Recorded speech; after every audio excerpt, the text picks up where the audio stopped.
My name is Michael Tiffany. I am Arcadia COO, and I am joined today by Kacey Carroll, who is our Vice President of Implementation and Customer Success. And we're here to talk about laying the foundation of a successful partnership as part of an implementation process for a data analytics platform. So, I've personally been in the healthcare IT space for about 20 years, and so it's been an interesting journey of spending time with customers who were implementing RevCycle, EHR, data analytics platforms, coming from paper, coming from no system, to an environment where really now you're talking about a move from a previous system, which presents its own unique challenges and adds just a new layer of importance around structure as you approach a new partnership to make sure that that's successful. Over the last 10 years of running implementations, Arcadia has come up with a point of view around some of the pillars of success for implementing a data platform and having a strong partnership coming out of that.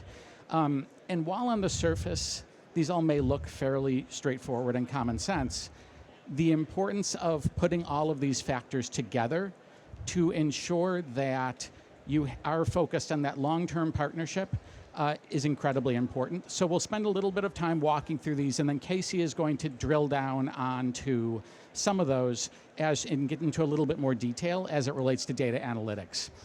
So starting at the top, as you kick off a new project, as you're starting a new partnership, one of the most important things is to take a step back and not jump right into an implementation management, project management type of activity. There's a big temptation to just jump into the project and get down into the tactical tasks. The risk that leads to is you may not have the same expectations of what the long-term strategic vision for the customer looks like as it relates to the data platform vendor, or you might not know what success looks like at 1 year, at 3 years, at 5 years for that organization. And by doing that, if you don't have those things in mind, you may not design the implementation plan to fit that long-term partnership goal. So taking that step back, taking a deep breath, and establishing that before you jump into the implementation is very important.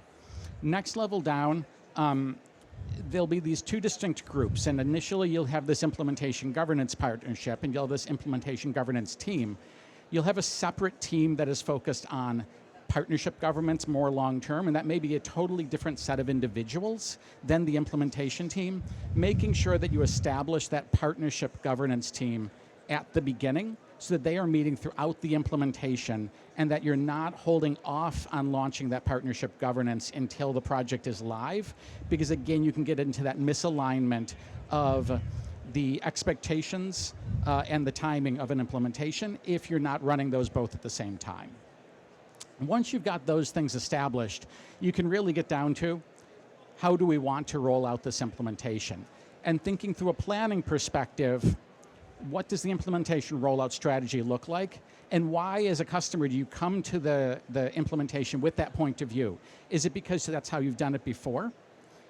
What past knowledge, past success, and past biases might you have that lead to how you're approaching that implementation, and having that discussion to make sure that both sides understand what the rollout strategy looks like and why, what different users will be engaged at what different times, and making sure that the organization understands that so that you can start to set those expectations across your different stakeholders within the organization. At a next level down, spending time as a subgroup with any implementation, it's important to think through, once we're live, how do we manage this long term? Whether that be who manages the partnership, who manages the long-term platform and the different aspects of that platform, or what's your long-term training strategy as you add new users, as you add new modules, as you expand your relationship, having those all in place so that those people are trained and ready to be those champions, to be those super users at the time that you actually launch the product. And then lastly, you hear the term change management a lot right now, but if you're not communicating to the organization because most stakeholders are not going to be in the actual implementation team. If you're not communicating, if you're not running change management processes, you're going to have a set of users within the organization who will not be aligned with how this affects them on a day-to-day basis, when they might see this tool go live, and how it changes the work or the goals of the organization. So before I hand it to Kacey, to spend one more minute on change management, we love this visual. This is the Kubler-Ross curve. And we use this to kind of show the difference between a managed and an unmanaged process from a change perspective. If you have a process where you do not set good organizational, have good organizational communication and change management, your end users who aren't deeply involved in the project are going to likely develop some very unrealistic expectations of what that might mean from a timing perspective, what it might mean from a functionality perspective, or what it might mean for how my job changes once this is live and once I'm using it. That leads to people often thinking they're getting something they're not. And then they find out, usually right before or during the go live, that this isn't what I expected. And this leads to this really deep dissatisfaction of feeling like they were implemented and they were not part of an implementation process and understanding what this was going to happen for their organization. And long term, what that means is it's very hard to regain the trust organizationally of those users, and it often just impacts the long-term satisfaction of that user because they never quite get over that initial experience. As opposed to that dotted line is a very effectively managed project and effectively managed change management process, and that you are setting more realistic expectations, you are reducing that level of dissatisfaction because they thought they were getting something that they are not, and it helps to both accelerate adoption and accelerate satisfaction from a long-term perspective for those end users. So I will hand it over to Kacey to spend a little time on some of those elements. Thanks very much, Mike. Not unlike Michael, I also have been sort of working in the implementation space for about 20 plus years, but I started when I was 4, so that's good. So what does success require? What's required for success in an implementation? And, you know, every time we start a new implementation, that's like the number one question we get. What are, in your experience, what are the most important things when starting an implementation? And the answer is always the same. It's alignment around vision and goals, and it's strong governance. So let's start with vision and goals. There has to be alignment around what it is that you're actually trying to solve for. What is success going to look like? What is the purpose of this partnership? And not just success, you know, 30 days from now, 60 days from now, 90 days from now. That is important, but you know, as Michael mentioned, what does success look like 2, 3, 4, 5 years from now? So making sure that that aligns across the whole organization is critically important. And especially when thinking about a data management system, do you have the data to support your goals? So if one of your goals is, hey, we'd really love to start a care management program here at our organization. Of course, we have no clinical data. We have no strategy to get any clinical data, but would really like to start a care management program. That's going to be a really big struggle for you. And maybe you don't want that to be the first goal of your partnership. Maybe that's something you want to be working towards. So really understanding what you have access to, and do you have sort of the infrastructure in place to support the goals that you have? And then, are there any metrics to sort of measure those goals? How are you going to measure, are we being successful? Are you aligned with the vendor on those success metrics? Have you talked through those? Are there people who are accountable to those success metrics? Is that something that's actually measurable? Do you have a baseline? Are you going to know? So really thinking through some of those sorts of things. And I think really thinking through some of that before you even start your vendor search. What is it that we're trying to accomplish? And then governance. Governance, incredibly critical. Is there executive level support? Very, very important. You sort of need that top down buy-in and governance. Do you have champions and stakeholders across the whole organization? You know, as Michael was talking about, it's really important that you're involving everyone, that you have the buy-in of everyone, that everyone sort of feels like they have a little bit of skin in the game, that they're being involved in the process where appropriate.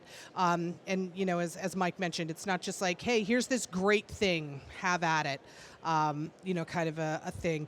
Stakeholders. Are your stakeholders empowered to make quick decisions? I always say, if you want to shine and figure out where the dysfunction is in your organization, go ahead and start a really big, complex implementation, and you'll be able to figure it out real quick.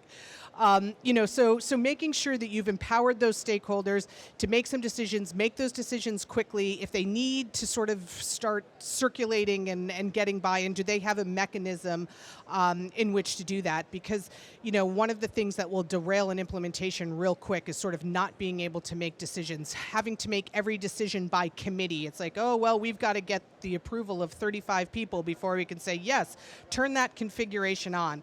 So really sort of thinking about how you're going to sort of manage that is very important. So that's vision, that's goals, that's, you know, governance. But this is the more tactical stuff. A data strategy, and this is really important. You know, when you're starting to do a vendor search, map out where your data is. Do you know what all the data sources are that you want to integrate? Do you have access to those data sources? Do you know what's included in those data sources? Do you need to start partnering with different vendors to say, hey, we need to get this data. This is the format we're going to need it in. Do you have analysts within your organization who actually know what's in that data set that you're sending over, so that as, you know, we start transforming data and validating data, are there going to be people who are really intimately involved? Again, you know, data access is so critical to an efficient implementation. Do you have the skill set within your organization to get that data, to validate that data, and to know what's in it, and then to do something with it once you have it? You know, so really starting to assess those skill sets. And then this is one that is probably the most challenging for us as the vendor who is implementing, is getting our customers to understand using standard configurations and customizing as you go. We get people who come in, they're so excited. They're like, yes, we want to do this, and we want to do this, and we need to change this, and let's fancy that up. And then they get in there and they start using it, and they're like, this isn't at all what we thought this was going to do, and now let's change it all. And so we go through sort of this whole process again. So really going in, using those standard configurations, you know, working with your team who's implementing you to understand, is there a need for customization? Customize as you go. Hey, let's use this for 60, 90, 120 days, and then figure out, do we need to be making changes? Where do we need to customize? Is this working for us? What are different use cases we can start working in here? You know, and really starting with very basic use cases. Let's not go with the most complex issue we're trying to solve first. Let's start easy and build from there.